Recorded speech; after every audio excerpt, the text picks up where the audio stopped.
नमस्कार दोस्तों, study IQ में आप सभी का बहुत बहुत स्वागत है। मैं डॉक्टर महिपाल सिंह राठौड़ इस वीडियो में आपसे इंडस्ट्रियल रेवोल्यूशन यानी कि औद्योगिक क्रांति के बारे में चर्चा करूंगा। इंडस्ट्रियल रेवोल्यूशन ऐसा टॉपिक है जो UPSC mains point of view से बहुत इंपॉर्टेंट है। मल्टीपल चॉइस क्वेश्चंस मैंने देखा है इस पे ज़्यादा नहीं बनते हैं, प्रीलिम्स पे इसमें से सवाल नहीं आते हैं, और वैसे भी वर्ल्ड हिस्ट्री सिर्फ मेंस के लिए ज़्यादा इंपॉर्टेंट है। तो आप मेंस के लिए अगर पढ़ रहे हैं तो इस टॉपिक को ज़रूर देखिए। और वैसे भी सिलेबस यहीं से शुरू होता है, तो ये पहला टॉपिक है वर्ल्ड हिस्ट्री का, क्योंकि 18th सेंचुरी की हिस्ट्री यूपीएससी में पूछी जाती है, वहीं से शुरुआत होती है, उसके पहले की आपके लिए इंपॉर्टेंट नहीं है। इंडस्ट्रियल रेवोल्यूशन हम देखेंगे उसके क्या क्या कारण हैं, क्यों वो इंग्लैंड में सबसे पहले शुरू हुआ, और इसके पॉजिटिव और नेगेटिव इम्पैक्ट्स भी देखेंगे। शुरुआत करने से पहले आपको बता दूं कि स्टडी आईक्यू के पेनड्राइव और tablet courses SSC, bank, UPSC, IAS, IPS इन सभी एग्जाम्स के लिए अवेलेबल हैं, और साथ ही साथ हमारी टेस्ट सीरीज भी अवेलेबल है, दोनों भाषाओं में अवेल कर सकते हैं। ज़्यादा जानकारी के लिए आप हमारी वेबसाइट पर विजिट कीजिए, वहाँ आपको सभी जानकारियाँ मिल जाएगी। और फिर भी अगर कुछ और जानना चाहते हैं तो आप इन नंबर्स पर कॉल कर सकते हैं। तो पहला सवाल, इंडस्ट्रियल रेवोल्यूशन क्या है, औद्योगिक क्रांति को आप कैसे डिफाइन करेंगे? तो सिंपल सी डेफिनेशन है इसकी। इंडस्ट्रियल रेवोल्यूशन वो समय काल है, वो चेंज है, वो बदलाव आया जब मैन्युफैक्चरिंग लोगों के घर से निकलकर फैक्ट्रीज में होने लगी, या फिर मास प्रोडक्शन होने लगा बड़े लेवल पे। किसके द्वारा? मशीनों के द्वारा। तो पहले ये हाथों से प्रोडक्शन होता था। कोई भी अगर आइटम बन रहा है, एक एग्जांपल देता हूँ, कारपेट। अगर कोई कारपेट बन रहा है, जैसे पर्शिया के कारपेट्स बहुत फेमस हैं, तो वो कारपेट घरों में बनते थे, वहाँ पे एक आदमी या एक परिवार बैठकर उस कारपेट को बनाता था। लेकिन औद्योगिक क्रांति के आने के बाद इस सभी तरह के जो मटेरियल हैं ये मशीनों से बनाए जाने लगे। अलग अलग तरह के केमिकल्स आए, केमिकल मैन्युफैक्चरिंग आई, कई नए केमिकल्स बनाए गए एक के बाद एक, और इन्हीं सब ने औद्योगिक क्रांति को एक गति प्रदान करी। और बहुत सबसे इंपॉर्टेंट जो डेवलपमेंट हुआ वो है लोहे के प्रोडक्शन में, आयरन प्रोडक्शन। आयरन का प्रोडक्शन बहुत ज़्यादा बन गया। फिर स्टीम पावर भी बहुत इंपॉर्टेंट है। देखिए, मैंने इंपॉर्टेंट चीज़ें हाईलाइट कर रखी है। तो स्टीम इंजन का आविष्कार, उससे आगे कई इन्वेंशंस, आगे उसके कई इनोवेशंस हुए हैं। और फाइनली ये फैक्ट्री सिस्टम यानी कि एक ही जगह पे कई सारे लोग आकर मास प्रोडक्शन कर रहे हैं उस चीज़ का, तो ये फैक्ट्री सिस्टम हो गया है। तो औद्योगिक क्रांति की शुरुआत होती है लगभग 18वीं सदी के मध्य में। 1760 से लेकर 1870 तक इसका पहला फेज माना जाता है, यानी ट्रेडिशनली इंडस्ट्रियल रेवोल्यूशन को इस समय काल में रखा जाता है, 18वीं सदी के मध्य से लेकर लगभग 19वीं सदी के खत्म होने के समय तक। और इस क्रांति से जो बदलाव आए वो पूरी तरह से रेडिकल थे। रेडिकल का मतलब ही होता है क्रांतिकारी बदलाव, जो मानव सभ्यता ने हजारों सालों में नहीं देखा था, वो इन 100 सालों में देख लिया। औद्योगिक क्रांति की शुरुआत हुई इंग्लैंड में, ये पॉइंट बहुत ही महत्वपूर्ण है। और धीरे धीरे ये यूरोप के अन्य देशों में फैल गया, जैसे France, Germany, Netherlands, Austro Hungarian empire, और आगे जाकर रशिया, जापान, अमेरिका, यहाँ पर भी। और ये इंडस्ट्रियल रेवोल्यूशन आज भी समाप्त नहीं हुआ है, कई मायनों में ये आज भी जारी है। हम आज जो 21वीं सदी में जी रहे हैं वो भी इंडस्ट्रियल रेवोल्यूशन का एक नया फेज है। हम आगे इसे डिस्कस करेंगे। अब मैं बात करता हूँ औद्योगिक क्रांति से पहले इंसान की लाइफ कैसी थी। तो लगभग 10,000 सालों से खेतीबाड़ी ही इंसान का मुख्य पेशा था, और 80 से 90% लोग खेतीबाड़ी करते थे। ज़्यादातर लोग अपने फूड सोर्स के नज़दीक रहते थे, यानी अगर जहाँ आपका खेत है, जहाँ पे खाना आ रहा है आपका, वहीं वहीं के नज़दीक आपको रहना पड़ेगा, क्योंकि ट्रांसपोर्टेशन अवेलेबल नहीं था। इसीलिए हज़ारों सालों तक बहुत ज़्यादा बड़े बड़े शहर नहीं बने। शहरों की साइज़ लिमिट होती थी इस बेसिस पे कि कितना खाना वहाँ पहुँच सकता है, क्योंकि जब एक साथ लाखों लोग रह रहे हैं तो उनके लिए खाना लाना, ट्रांसपोर्ट करना एक बहुत बड़ी मुसीबत है। तो इसीलिए पुराने जो शहर थे उनमें आबादी भी सिर्फ लाख तक तो पहुंचना बहुत बड़ी बात होती थी, कुछ लाखों में होती थी। करोड़ से ज़्यादा आबादी तो कभी किसी शहर की हुई नहीं। ये सभी इंडस्ट्रियल रेवोल्यूशन के बाद हुआ है। तो खाने के सोर्स के नज़दीक रहते थे सब। फिर जितनी भी कमोडिटीज़ इस्तेमाल होती थी, यानी जो रोज़मर्रा की चीज़ें हैं, वो ज़्यादातर सब लोकल बनी होती थी। अगर आप अपने घर में कोई घड़ा इस्तेमाल कर रहे हैं, कोई बर्तन इस्तेमाल कर रहे हैं, तो 99% वो उसी गांव में बना है या फिर आसपास के गांव से बना है। दूर दराज के एरिया से, खास करके दूसरे देशों से, या फिर बाहर के अलग अलग दूसरे कॉन्टिनेंट से कोई आई हुई चीज़ तो एक बहुत ही लग्जरी आइटम होती थी। वो तो सिर्फ राजा महाराजा लोग मंगवा सकते थे, एक आम आदमी के बस की बात नहीं थी कि पर्शिया से कालीन मंगवाना, ईरान से कालीन मंगवा के अपने घर में बिछाना। जी नहीं, ऐसा पॉसिबल नहीं था आम आदमी के लिए। 99% चीज़ें उसी एरिया में लोकल आपके गाँव से बनती थी, उन्हें ही आप इस्तेमाल करते थे। और लोग वस्तुओं को बनाते थे इस्तेमाल के लिए, प्रॉफिट के लिए नहीं बनाते थे। एक गांव में लोहे की जो चीज़ें बनाता था वो इतनी सी बनाता था कि गांव में उपयोग हो जाए। अगर गांव में 10 बर्तन की आवश्यकता है तो वो 10 या 11 ही बनाएगा। वो कभी भी 100 बर्तन बना के 90 ये नहीं सोच के रखेगा कि ये मैं दूसरी जगह बेच दूंगा तो मुझे प्रॉफिट होगा। ये सोच बहुत कम थी, क्योंकि उसे 90 बेचने के लिए दूसरे गांव जाना पड़ेगा, ट्रांसपोर्ट करना पड़ेगा, उसमें बहुत समय व्यतीत होगा। कोई सिस्टम नहीं है कि वो 90 यहाँ से पैक करके भेज दे और कहीं और बिक जाए, उसके पास पैसा आ जाए। ये सभी सिस्टम मौजूद नहीं थे। ये धीरे धीरे डेवलप हुए, तो ज़्यादातर चीज़ें इस्तेमाल के लिए बनती थी। ऐसे हथियार नहीं थे इंसान के पास जो कुछ लोगों से ज़्यादा को मार सके, जैसे कि तलवारें हैं या फिर पुरानी बंदूकें हैं। वो हार्डली 4 5 6 लोगों को मार दोगे आप, उससे ज़्यादा कितने लोगों को मार सकते हो। तो इंडस्ट्रियल रेवोल्यूशन ने नए तरह के हथियार भी बनाए। फिर इंसान की लाइफ एक्सपेक्टेंसी पहले केवल 35 साल होती थी। एक आम आदमी केवल 35 साल की उम्र तक जीने की उम्मीद कर सकता था। उसके बाद ये एवरेज लाइफ एक्सपेक्टेंसी है। आज भारत में कितनी है लाइफ एक्सपेक्टेंसी? लगभग 70 के आसपास है। तो आप देखिए हाफ थी उसकी। 35 के बाद तो इंसान सोचता था कि हाँ हो गया है, अब तो बीमारी, कुछ भी बीमारी हो गई, छोटी मोटी कोई घाव हो गया, इन्फेक्शन हो गया, उससे भी मौत हो सकती थी। Finally travel and communication. तो दूर दराज के एरिया के बीच में ट्रैवल और कम्युनिकेशन पॉसिबल था ही नहीं, नॉन एग्जिस्टेंट था। और अगर था तो बहुत ही धीरे। बहुत कम राजा महाराजा ऐसे थे जिन्होंने इस चीज़ की तरफ ध्यान दिया कि कम्युनिकेशन सिस्टम को इम्प्रूव करा जाए। जैसे मिडीवल एजेस तक आते आते भारत में एक ऐसा सिस्टम बनाया गया कि एक जगह से दूसरी जगह तक संदेशा जाएगा तो हर कुछ किलोमीटर पे वो आदमी चेंज हो जाता है। जैसे 100 किलोमीटर एक घुड़सवार जाएगा, फिर अगले 100 किलोमीटर दूसरा जाएगा। तो इस तरह के सिस्टम्स आए जिनसे कम्युनिकेशन थोड़ा फास्ट हुआ, लेकिन फिर भी एक संदेश दिल्ली से आगरा पहुंचने में 200 किलोमीटर का डिस्टेंस है, आप समझिए उसे कम से कम 2 दिन तो लगेंगे ही लगेंगे मिनिमम।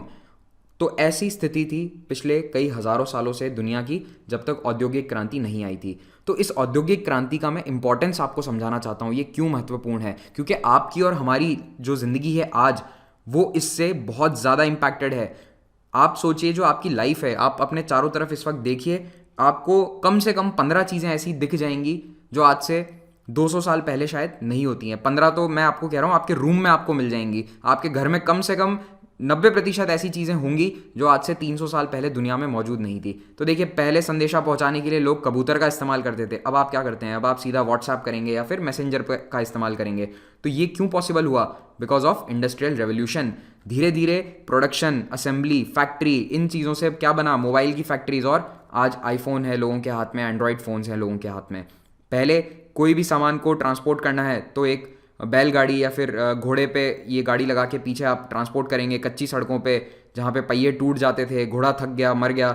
तो ट्रांसपोर्ट इतना एफिशिएंट नहीं है। और अब ज़माना क्या आ गया है? ये है एक सेल्फ ड्रिवन ट्रक, ऑटो। ये ऊबर ने एक सेल्फ ड्रिवन और ट्रक का एक्सपेरिमेंट किया है। तो अब तो ड्राइवर की भी ज़रूरत नहीं है, ऑटोमेटिक ट्रक्स आ चुके हैं। तो ये स्टेज हम 21वीं सदी तक इस स्टेज पर हम पहुँच चुके हैं।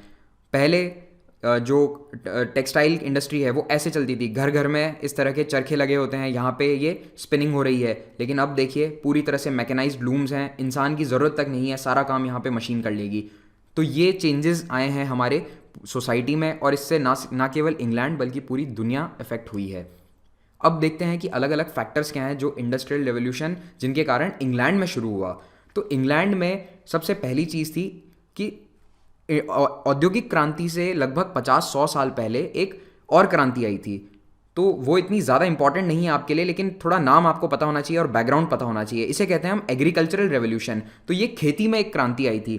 खेती में भी टेक्नोलॉजी में कोई चेंज नहीं आया था 7-8 हज़ार सालों तक, लेकिन 16वीं और 17वीं शताब्दी में इंग्लैंड में कुछ लोगों ने नई टेक्निक्स इस्तेमाल करी, हल अलग तरह का बनाया, खेती में रोटेशन ऑफ क्रॉप्स शुरू किया जिससे कि ज़मीन खाली ना छोड़नी पड़े। तो ये सब चेंजेस के कारण खेती का प्रोडक्शन बहुत ज़्यादा बढ़ गया, एग्रीकल्चर आउटपुट बढ़ गया।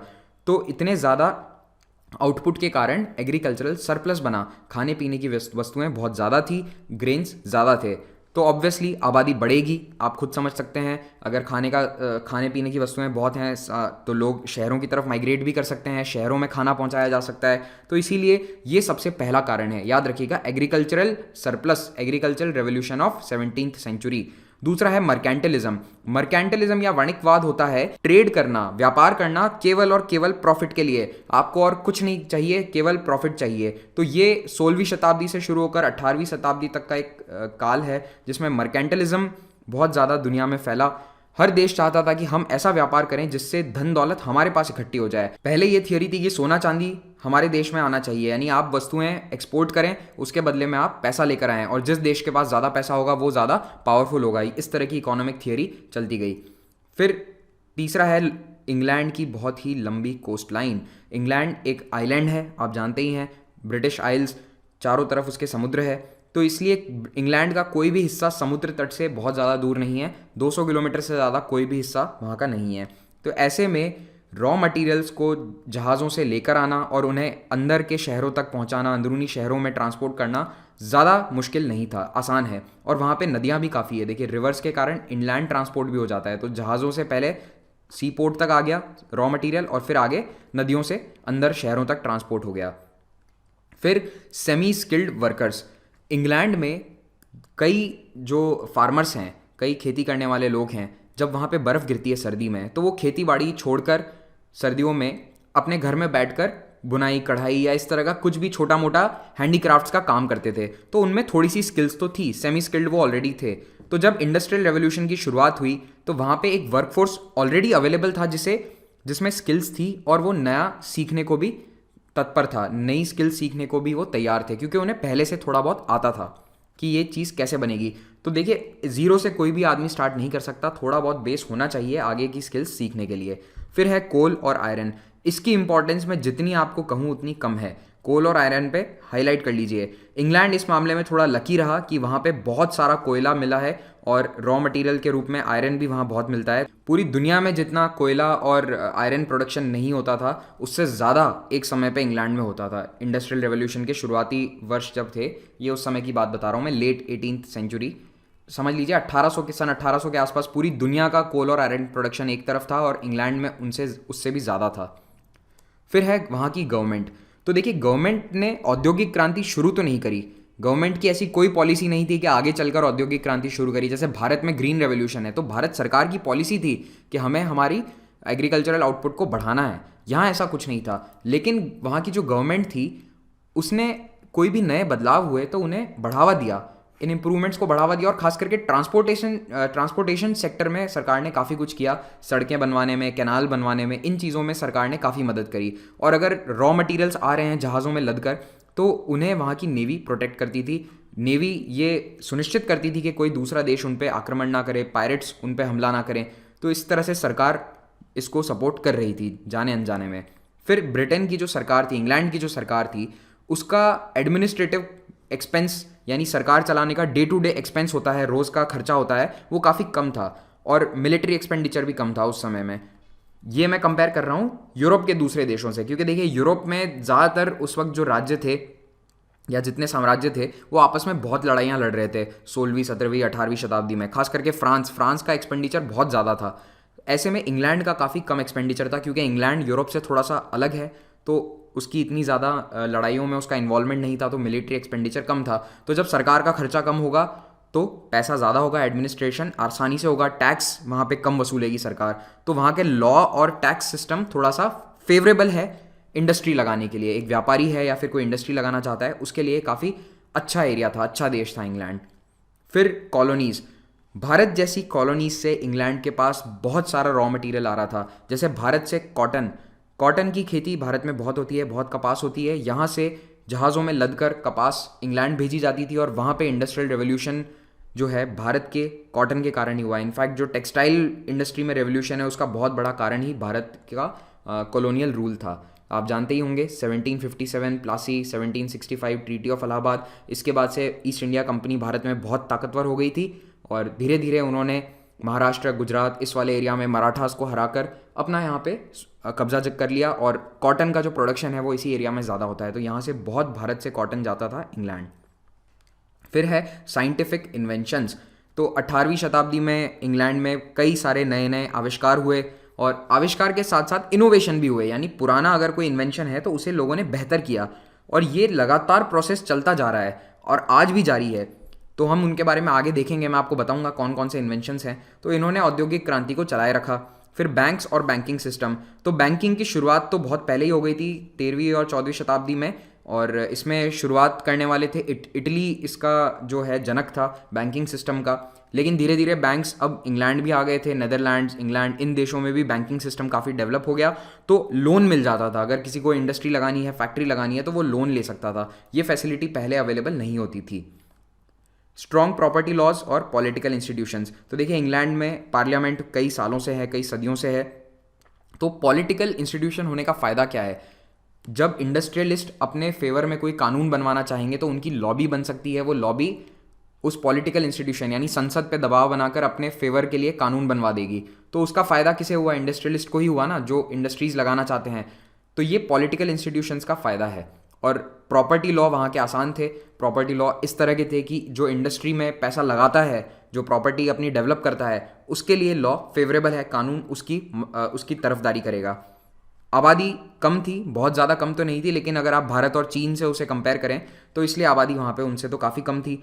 और यही कारण था कि आबादी कम होने के कारण लेबर की वैल्यू बहुत ज़्यादा थी, और एक इंसान को जो डेली भत्ता मिलता है, डेली पगार मिलती है, वो बहुत ज़्यादा देनी पड़ती थी। देखिए जहाँ पे ये डिमांड एंड सप्लाई का सीधा सा फंडा है, जहाँ पे लोग बहुत ज़्यादा होंगे वहाँ पे कॉस्ट अपना आप कम हो जाएगी, क्योंकि 100 लोग होंगे 10 लोगों की नौकरी के लिए, तो ऐसे में जो डेली वेजेस हैं लेबर की वो कम हो जाएंगी। लेकिन इंग्लैंड में ऐसा नहीं था। पिछले कई सदियों में ब्लैक डेथ, जिसे जो प्लेग को कहते हैं ब्लैक डेथ, उसके कारण कई लोग मारे गए थे, तो आबादी काफ़ी कम हो चुकी थी। हाँ, एग्रीकल्चरल रेवोल्यूशन के बाद धीरे धीरे बढ़नी शुरू हो गई थी, लेकिन इतनी ज़्यादा नहीं बढ़ी थी। ये किससे मैं कंपेयर कर रहा हूँ? भारत, चीन और अन्य देशों से। क्योंकि ऐसा सवाल आपसे पूछा जा सकता है कि भारत और चीन में इंडस्ट्रियल रेवोल्यूशन क्यों नहीं हुआ? क्योंकि चीन उस वक्त दुनिया की सबसे बड़ी जीडीपी थी, भारत और चीन। यहाँ से बहुत एक्सपोर्ट होता था। कई तरह के आविष्कार एंशंट पीरियड में चीन में ही हुए थे, और वहीं से टेक्नोलॉजी आके यूरोप पहुँचती थी। लेकिन अब पहली बार इसका उल्टा होने जा रहा है। तो चीन में इंडस्ट्रियल रेवोल्यूशन क्यों नहीं हुआ? तो वहाँ पे भी एक बहुत बड़ा कारण यही था कि लेबर की कॉस्ट वहाँ पे बहुत कम थी। तो जब लेबर कॉस्ट हाई है तो उससे होगा क्या? इंडस्ट्रियलिस्ट ये चाहेगा कि मैं 10 मजदूरों को 100 रुपये दूँ, 1000 रुपये हर रोज़ के खर्च करूँ। उससे अच्छा है कि मैं एक मशीन लेकर आ जाता हूँ। उस मशीन में हो सकता है मुझे एक बार 10,000 रुपये डालने पड़ेंगे, लेकिन वो मशीन मुझे ओवरऑल मजदूर रखने से तो बहुत सस्ती पड़ेगी। तो इसीलिए लोग इन्वेंशंस करते गए। आपको बताऊं कि इंडस्ट्रियलिस्ट वहाँ पे कंपटीशन करवाते थे कि मेरे पास एक टेक्सटाइल फैक्ट्री है, कौन ऐसा आविष्कार कर सकता है कि मेरा खर्चा कम हो जाए, कौन मुझे नई मशीन बना के दे सकता है, कौन मेरी पुरानी मशीनों को और इनोवेट करके उनमें उनका खर्चा और कम कर सकता है, उनकी एफिशिएंसी बढ़ा सकता है। इस तरह के कंपटीशन रखते थे इंडस्ट्रियलिस्ट, इसीलिए लगातार इनोवेशंस होते गए। ठीक है, तो ये इंसेंटिव था कि नई मशीनें बनाएं और उन्हें फैक्ट्री में जल्दी से जल्दी लगा लें। फिर अब मैं थोड़ा सा इन इन्वेंशंस के बारे में बात करता हूँ। मैंने बार बार आपको ये बोला कि नए नए आविष्कार हो रहे थे, और जो पुराने आविष्कार थे उन्हें भी डेवलप किया जा रहा था। तो ये सबसे पहले हम टेक्सटाइल इंडस्ट्री के बारे में बात करेंगे, क्योंकि ये सबसे पहली इंडस्ट्री थी जो पूरी तरह से मैकेनाइज्ड हो गई थी। और इंडस्ट्रियल रेवोल्यूशन शुरू भी टेक्सटाइल इंडस्ट्री से ही हुआ था। और 1830 आते आते, यानी कि 70 सालों के अंदर अंदर ही यहाँ पे इंसान का हाथ से यान को घुमाना पूरी तरह से बंद हो चुका था। स्पिनिंग प्रोसेस अब पूरी तरह से मैकेनाइज था। तो पहला आविष्कार जो हुआ वो था जॉन के एक आदमी था, उसने बनाया फ्लाइंग शटल। तो इससे जो वीविंग प्रोसेस है वो थोड़ा फास्ट हो गया। फिर स्पिनिंग जेनी नाम की एक मशीन बनाई, इसमें फ्लाइंग शटल से भी और ज़्यादा यान्स को स्पिन करने की कैपेबिलिटी थी। एक साथ 100 यान इसमें स्पिन करे जा सकते थे। और फाइनली आविष्कार हुआ पावर लूम का। तो धीरे धीरे ये एक के बाद एक इनोवेशन हो रहे हैं। पहले फ्लाइंग शटल, फिर स्पिनिंग जेनी और फिर पावर लूम। तो देखिए ये है फ्लाइंग शटल, ये है स्पिनिंग जेनी। आप देख ही सकते हैं थोड़ा सा बड़ा है, इसमें कई सारे धागे एक साथ लगे हुए हैं। और फाइनली ये है पावर लूम। अब आते हैं अगले इंपॉर्टेंट आविष्कार पे, और वो है स्टीम इंजन का। तो स्टीम इंजन जेम्स न्यूकॉमन से पहले भी एक रूडिमेंट्री स्टीम इंजन 17वीं शताब्दी में ही बनाया जा चुका था, लेकिन उसको थोड़ा सा इम्प्रूव करके एक अच्छा फॉर्म दिया जेम्स न्यूकॉमन ने। ये नाम याद रखना, कभी पूछा जा सकता है एग्जाम्स में कि जेम्स वॉट से पहले किसने बनाया था। तो जेम्स न्यूकॉमन 1705 में। लेकिन जेम्स वॉट ने इसे परफेक्ट किया, उसकी एफिशिएंसी बढ़ाई, उसमें कंडेंसर लगाया। तो इसीलिए आज जो हम और आप एक स्टीम इंजन जानते हैं वो मोस्टली जेम्स वॉट के द्वारा ही बनाया गया है। 1769 में उन्होंने इसे पेटेंट करवाया था। और स्टीम इंजन करता क्या है, देखिए सिंपल सा फंडा बताता हूँ। हीट एनर्जी को, यानी गर्मी को, ये मैकेनिकल एनर्जी में कन्वर्ट कर देता है। तो अगर कहीं से भी आपको हीट सोर्स मिल जाए, चाहे वो लकड़ी गर्म करके मिल रहा हो, या कोयला जला के मिल रहा हो, या फिर आपको आज पेट्रोल, डीजल, केरोसिन कुछ भी आप जला के अगर गर्मी से पानी गर्म करके स्टीम बनाते हैं और वो स्टीम जो है वो हीट एनर्जी मैकेनिकल एनर्जी में कन्वर्ट हो जाएगी। कैसे? वो इस पहिए को घुमाएगी या कहीं पे पिस्टन को घुमाएगी। तो ये एक ऐसी टेक्नोलॉजी है, आप इसकी इंपॉर्टेंस समझिए। 250 साल से ज़्यादा हो चुके हैं इसके इन्वेंशन को, लेकिन इस टेक्नोलॉजी में कोई बदलाव नहीं आया है। जो बेसिक टेक्नोलॉजी है स्टीम इंजन की, वो आज भी वही है। ये एक म्यूजियम का स्पेसिमेन है, सबसे पुराने स्टीम इंजन में से एक, जेम्स वॉट के द्वारा बनाया गया। फिर देखिए, इस जेम्स वॉट के आविष्कार को ही लोगों ने अलग अलग जगह कैसे इस्तेमाल किया। उन्होंने इस इंजन को लगा दिया एक पहिए के ऊपर, और ये पहिए इन्होंने नीचे ट्रैक बिछा दिए, तो ये क्या बन गया? एक लोकोमोटिव बन गया। फिर कुछ लोगों ने इसको बोट में लगा दिया और बोट इससे चलने लगी। देखिए बोट में ये पहिया दिख रहा है आपको, ये घूमता रहेगा, ये पैडल जैसा पहिया है और बोट आगे चलेगी, तो ये स्टीम बोट बन गई और ये स्टीम लोकोमोटिव बन गया। इसे आज हम ट्रेन कहते हैं। तो ये ट्रेन के इंजन ऐसे बनने शुरू हुए।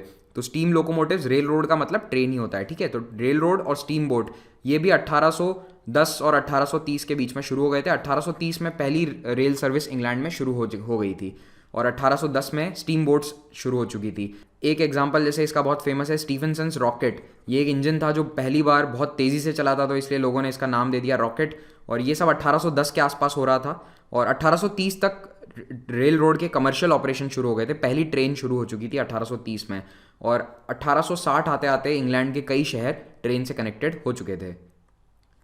फिर देखिए, एक आपको थोड़ा सा और एग्जांपल दिखाता हूँ कि कैसे ये जो टेक्सटाइल इंडस्ट्री है इसमें आविष्कार कैसे होते हैं। देखिए पानी है, ये भी एक तरीका था घुमाने का। वाटर व्हील है, यहाँ पे पानी फ्लो कर रहा है, कोई नदी है या कैनाल है, उसमें ये पहिया लगा दिया जाएगा, तो ये पहिया घूमेगा और ये देखिए हर लेवल पे एक मशीन को घुमा रहा है, इस शाफ्ट को घुमा रहा है और इससे अलग अलग पावर लूम्स चल रही हैं और यहाँ पे कपड़ा बन रहा है, यहाँ पे स्पिनिंग हो रही है यार्न की और उससे फाइनली कपड़ा बन के निकल रहा है।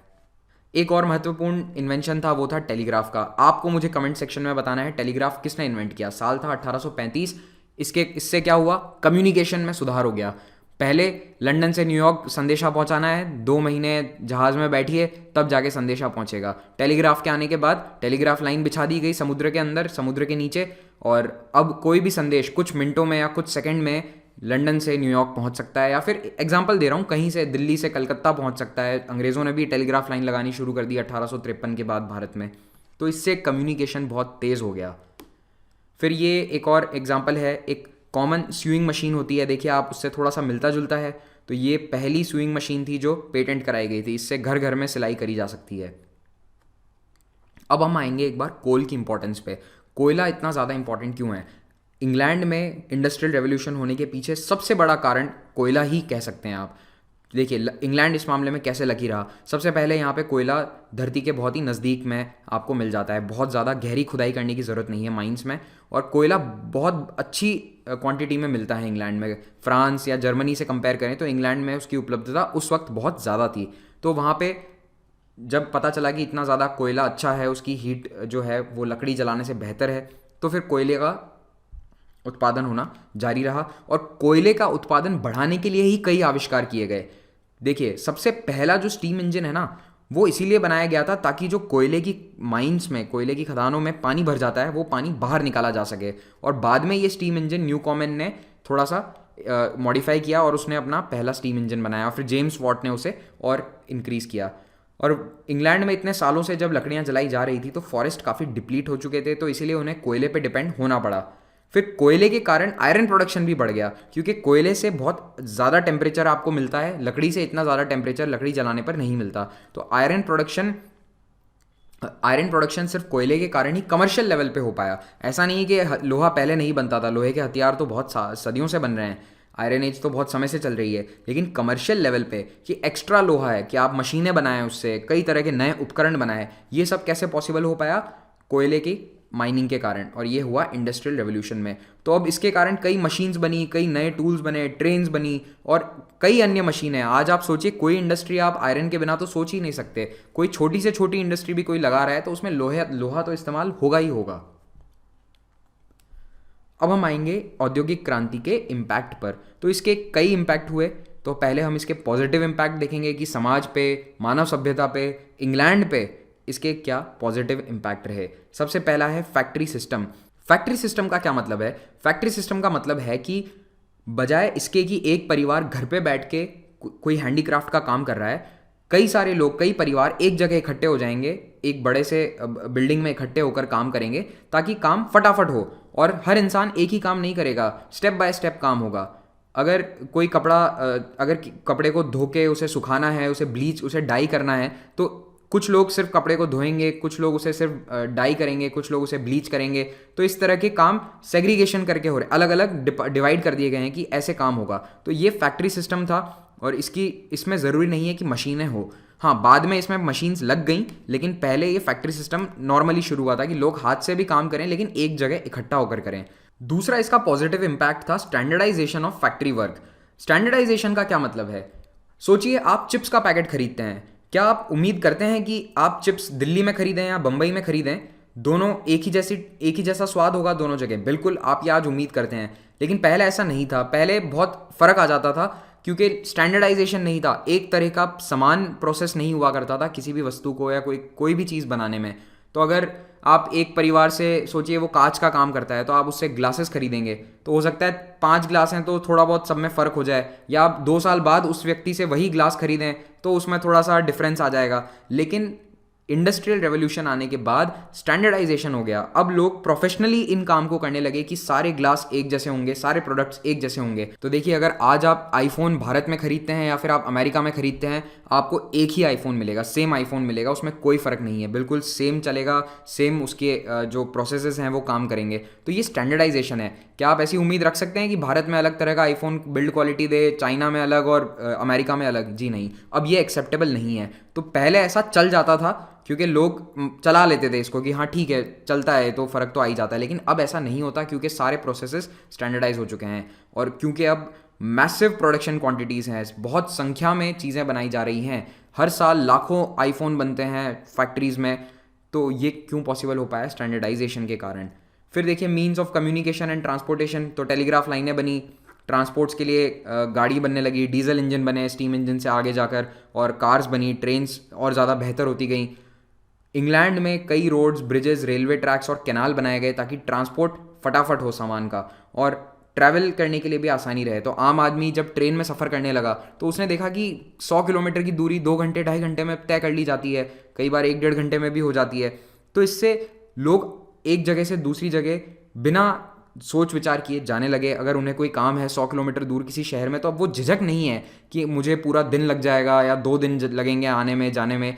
अगर आपको 100 किलोमीटर दूर कहीं काम है, आज आप बिना सोचे ट्रेन पकड़ते हैं, टिकट खरीदते हैं और जाके अपना काम करके शाम तक तो वापस आ सकते हैं। तो ये सभी ट्रांसपोर्ट और कम्युनिकेशन के जो साधन हैं, ये बेहतर इसीलिए हुए क्योंकि औद्योगिक क्रांति में सामान ट्रांसपोर्ट करना था, लोगों को एक जगह से दूसरी जगह ले जाना था। तो सरकार ने भी इस ओर ध्यान दिया और ये सभी देशों में है। पहले ये इंग्लैंड में था और अब ये सब देश में होता जा रहा है। फिर है अर्बनाइजेशन। तो लोग शहरों में रहने लगे। आज दुनिया की बहुत बड़ी आबादी शहरों में रहती है और उस आबादी को पीने के लिए स्वच्छ जल चाहिए, सीवरेज सिस्टम बनाने पड़ते हैं, पब्लिक ट्रांसपोर्ट चाहिए। तो ये सभी चीज़ें शुरू हुई औद्योगिक क्रांति के बाद, जब शहर बढ़ने शुरू हुए, शहरों में आके लोग रहे और इतनी ज़्यादा आबादी बढ़ गई कि ये सभी फैसिलिटी सरकार को देनी पड़ी। और अब कहीं पे भी भुखमरी नहीं थी इंग्लैंड में, कहीं पे भी लोग खाने पीने की वस्तुओं के नहीं होने के कारण मर नहीं रहे। ऐसा क्यों? क्योंकि ऐसा नहीं हो सकता कि हर जगह एक साथ सूखा पड़े या फिर दुनिया में हर जगह एक साथ खाने पीने की वस्तुओं की कमी हो जाए। कहीं ना कहीं सरप्लस होगा और अब उस सरप्लस को आसानी से आप ट्रांसपोर्ट करके ट्रेन में, शिप्स में, स्टीम बोट्स में, कैसे भी आप तुरंत उसे ला सकते हैं। जहाँ पे लोग खाने पीने की वस्तुओं की कमी है वहाँ पे उसे बांट सकते हैं। तो पहले बड़े शहर नहीं बनते थे क्योंकि उस जगह खाना पीना लाना बहुत मुश्किल है। तो अब ये दिक्कत खत्म हो चुकी है। अच्छा, कम्युनिकेशन से मैं एक मैप आपको बताना चाहता हूँ। देखिए, दुनिया 200 सालों में कितनी आगे बढ़ चुकी है।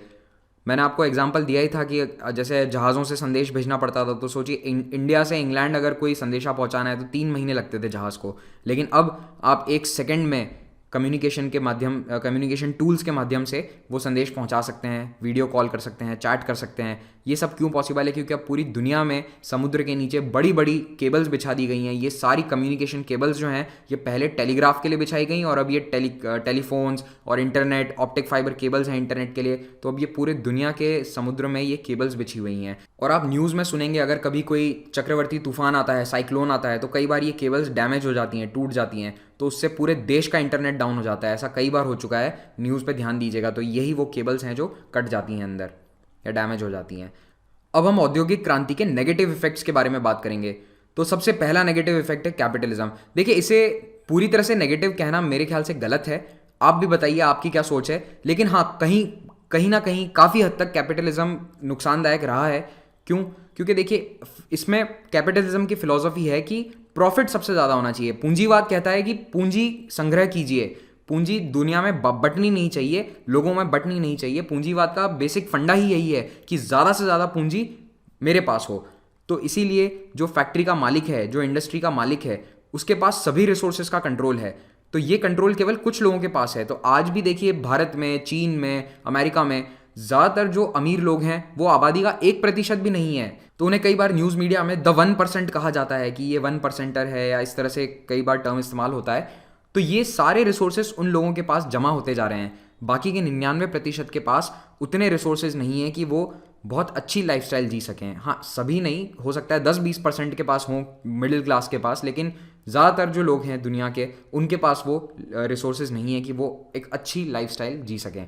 औद्योगिक क्रांति का दूसरा बहुत बड़ा नेगेटिव इफेक्ट था मजदूरों का शोषण, एक्सप्लॉयटेशन ऑफ वर्कर्स।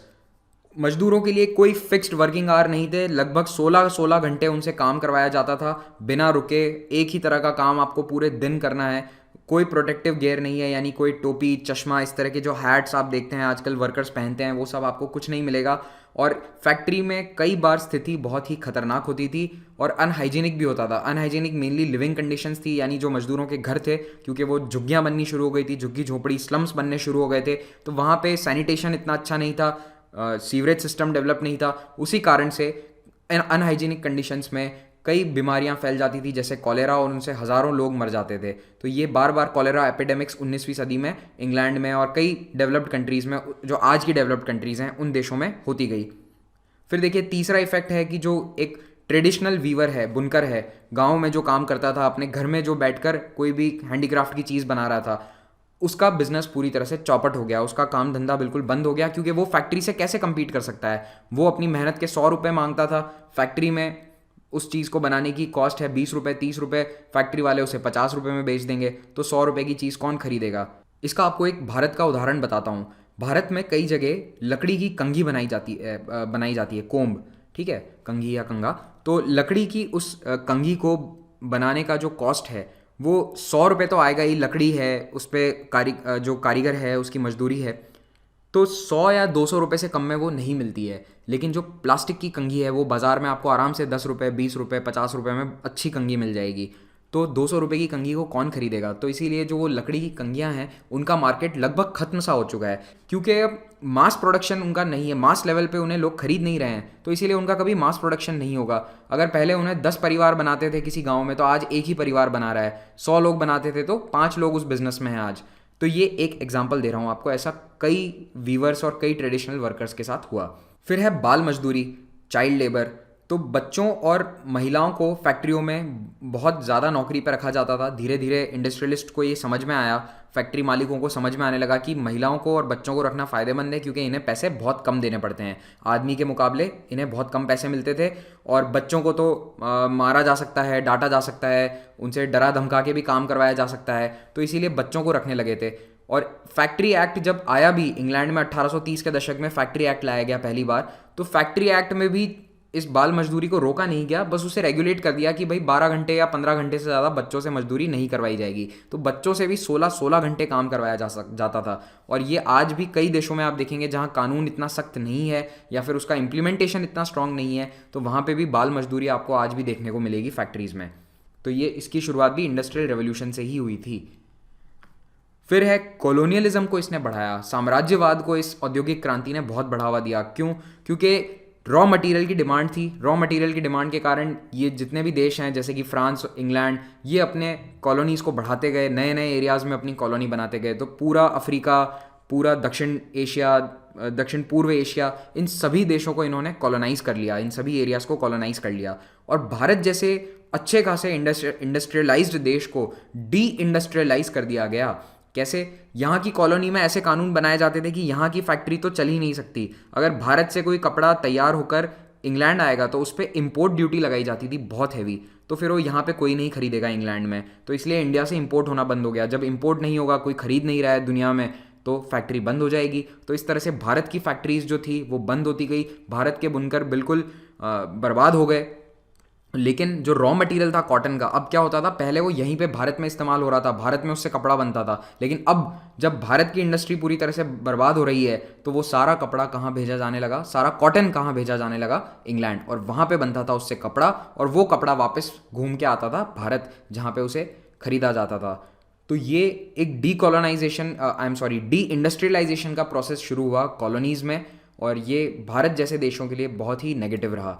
तो इसलिए इंग्लैंड का जो इंडस्ट्रियल रेवोल्यूशन है उसमें बहुत हद तक भारत का भी योगदान रहा है। हालांकि इस योगदान हमारे लिए कोई अच्छा नहीं रहा, लेकिन जी हाँ, बहुत बड़ा योगदान है। आप देखेंगे कि शशि थरूर कई बार इसे मेंशन करते हैं, उन्होंने इस पर किताब भी लिखी है इस बारे में, तो उनकी स्पीच में भी कई बार वो देखते हैं। अगर आपको समय मिले तो उनकी स्पीच ज़रूर देखिएगा इस बारे में, यूट्यूब पे अवेलेबल है। फिर है पॉपुलेशन इंक्रीज। तो इंडस्ट्रियल रेवोल्यूशन के कारण बहुत ज़्यादा आबादी बढ़ गई, आबादी बढ़ी तो स्लम्स भी बढ़े, झुग्गी झोपड़ियाँ बढ़ गई, और धीरे धीरे जो सैलरीज हैं वो बहुत कम हो गई, क्योंकि जब बहुत सारे लोग होते हैं तो ऑटोमेटिकली तनख्वाहें कम हो जाती है, ज़्यादा लोग अवेलेबल होते हैं उस नौकरी के लिए। 1750 में यूरोप की आबादी केवल 140 मिलियन थी, यानी 14 करोड़, और ये 1914 यानी वर्ल्ड वॉर 1 जब शुरू हुआ तब तक ये लगभग 500 मिलियन हो चुकी थी, 463 मिलियन, यानी लगभग 50 करोड़ के आसपास आबादी हो चुकी थी यूरोप की। तो ये 3 गुना बढ़ गई आबादी, कितने सालों में, सिर्फ 150 साल में। फिर है पॉल्यूशन। तो उस वक्त तो किसी को समझ में आया नहीं कि पॉल्यूशन हो रहा है फैक्ट्रियों से जो धुआं निकल रहा है कोयला जलाने से, लेकिन अब हमें पता है, आप जानते ही होंगे कि ये कितना नुकसानदायक है। 250 सालों तक डेवलप्ड नेशंस ने इतना ज़्यादा धुआं निकाला है अपनी इंडस्ट्रीज से, तो आज भी पेरिस डील में यही मेन मुद्दा है कि जो 250 सालों तक आपने इंडस्ट्रियलाइजेशन किया डेवलप्ड नेशंस ने, तो हमें भी तो समय दीजिए। भारत और चीन यही बोलते हैं, ठीक है, तो यहीं पे हमेशा अटक जाते हैं जितने भी क्लाइमेट कंट्रोल की जो डील्स होती हैं। तो ये हेल्थ और एनवायरनमेंट कंसर्न है। Finally dominance of European nation. जो यूरोप की ताकतें हैं उन्होंने 18वीं और 19वीं शताब्दी में दुनिया में अपना वर्चस्व कायम रखा। अब ये उनके लिए तो अच्छा था, लेकिन बाकी पूरी दुनिया के लिए नेगेटिव साबित हुआ, क्योंकि उन्हीं के कारण वर्ल्ड वॉर 1 हुआ। इन कॉलोनियल पावर्स के कारण, इनके पास बहुत ज़्यादा इंडस्ट्रियलाइजेशन के कारण हथियार बनने लग गए, नई तरीके की बंदूकें आ गई, मशीन गन्स आ गई, टैंक्स बनने लगे, तो इसके कारण दुनिया वर्ल्ड वॉर की तरफ धकेली गई, और बाकी की पूरी दुनिया के लिए ये नेगेटिव था। हो सकता है जो ये डोमिनेंस है ये उन देशों के लिए अच्छा रहा हो।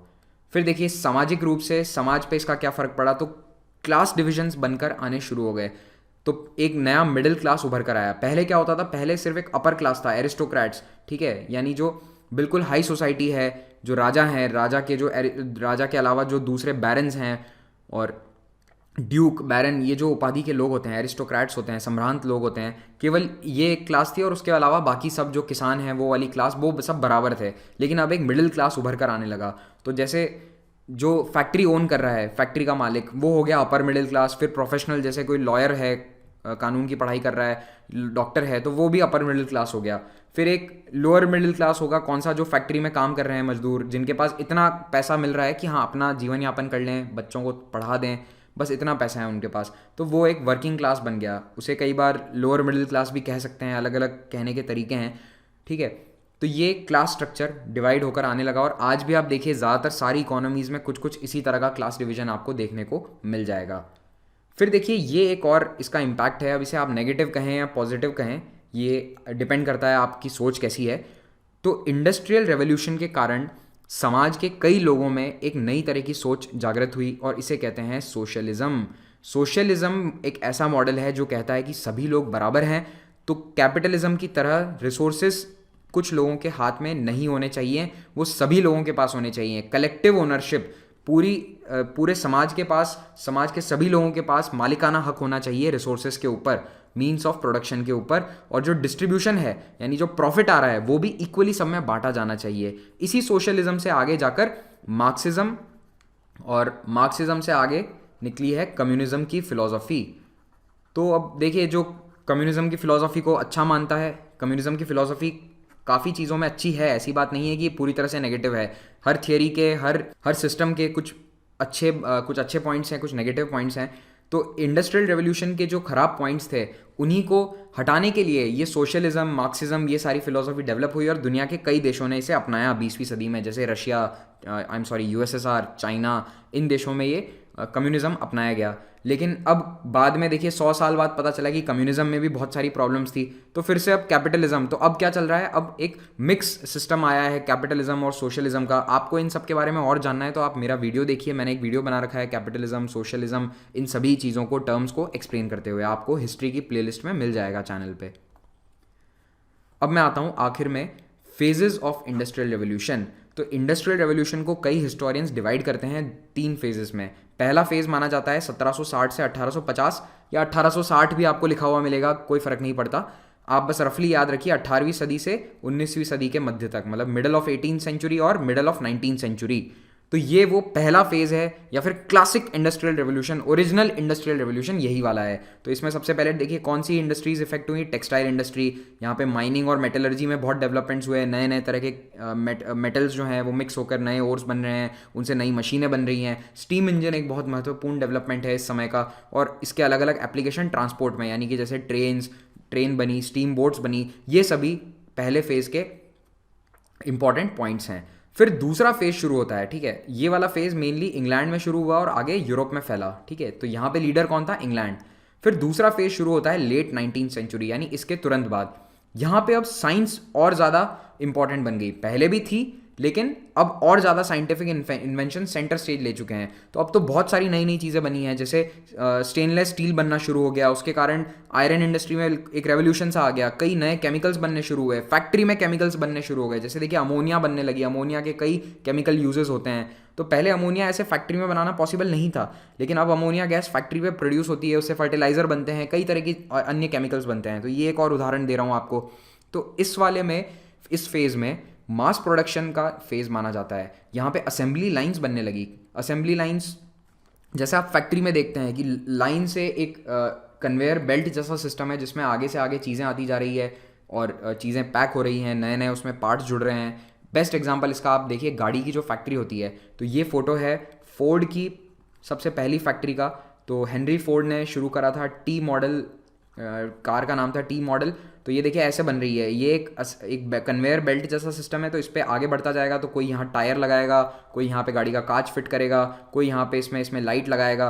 तो इस तरह से धीरे धीरे एक एक पार्ट ऐड होता जाएगा। और अब तो ये सिस्टम पूरा ऑटोमेटिक हो चुका है, मैकेनाइज्ड हो चुका है। अब तो गाड़ियों, आप वीडियोस देखिए यूट्यूब पे, आपको मिलेंगे कि कार्स कैसे बनती हैं फैक्ट्रीज में, तो आप हैरान हो जाएंगे कि सारा काम रोबोट कर रहे हैं, पेंट से लेकर स्क्रू कसने तक का काम।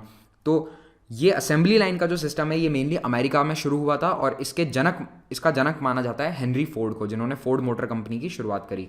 ऑलराइट। और इस फेज में याद रखना, यूएसए और जर्मनी जो 2 देश हैं, वो सबसे ताकतवर बनकर उभरे हैं, यूएसए और जर्मनी। तो इंग्लैंड था, लेकिन अब पावर हाउस कौन बन चुका है, लीडर कौन बन चुका है, अमेरिका और जर्मनी। फिर है तीसरा फेज। अब यहाँ पे थोड़ा सा देखिए, ये क्लियरली डिफाइंड नहीं है, क्योंकि ऐसा माना जाता है कि हम इस इंडस्ट्रियल रेवोल्यूशन में अभी जी रहे हैं। तो ये शुरू हुआ लेट 20th सेंचुरी, यानी 20वीं सदी के लेट वाला जो टाइम पीरियड है, और अभी ये चल रहा है। तो इसमें इंपॉर्टेंट पॉइंट्स क्या हैं, कम्युनिकेशन टेक्नोलॉजी, इसमें अब ज़मीन आसमान का फ़र्क आ चुका है टेलीग्राफ में और सैटेलाइट कम्युनिकेशन में। इंटरनेट, ये तो दुनिया को बदल के रख दिया है इसने पिछले 10 सालों में। एनर्जी के कई अलग अलग रिसोर्सेज आ चुके हैं। आपको मैंने बताया जैसे टेस्ला कार्स, अब पहली बार ऐसा हुआ है कि 100 साल में कोई गाड़ी डीजल या पेट्रोल इंजन में नहीं चल रही है और आम आदमी उसे खरीद सकता है। वो बैटरी पावर्ड कार है। रोबोट्स कई सारे काम कर रहे हैं, और अब तो दुनिया में ये खतरा है कि आर्टिफिशियल इंटेलिजेंस शायद मानव सभ्यता के खिलाफ हो जाए, इस तरह की बातें करी जा रही हैं। फिर डिजिटाइजेशन ऑफ मैन्युफैक्चरिंग, अब आप 3D प्रिंटर खरीद के घर में अपने फैक्ट्री लगा सकते हैं। तो ये सोच भी नहीं सकते थे आज से 30 साल पहले कि ऐसा हो सकता है, लेकिन अब ये पॉसिबल है, 3D प्रिंटर्स आ चुके हैं। तो इसीलिए अब ये एक नया इंडस्ट्रियल रेवोल्यूशन चल रहा है, और ये मेनली टेक्नोलॉजी बेस्ड है। तो इसी के साथ औद्योगिक क्रांति के बारे में लेक्चर ये खत्म होता है। जाने से पहले आपके लिए मैं एक सवाल पूछना चाहता हूँ आपसे। आप कमेंट्स में लिखिए, आप मुझे बताइए आपका ओपिनियन क्या है, क्या सोचते हैं आप कि इंडस्ट्रियल रेवोल्यूशन के जो पॉजिटिव्स हैं, क्या वो उसके नेगेटिव से बढ़कर हैं? Do the benefits of industrial revolution outweigh its some consequences? आपको बताना है, आपको अपना ओपिनियन बताना है मुझे। कुछ भी हो सकता है, आपके अनुसार अच्छा हो सकता है, बुरा हो सकता है इंडस्ट्रियल रेवोल्यूशन। बताइए कमेंट्स में। Thank you very much for watching this. Have a good day.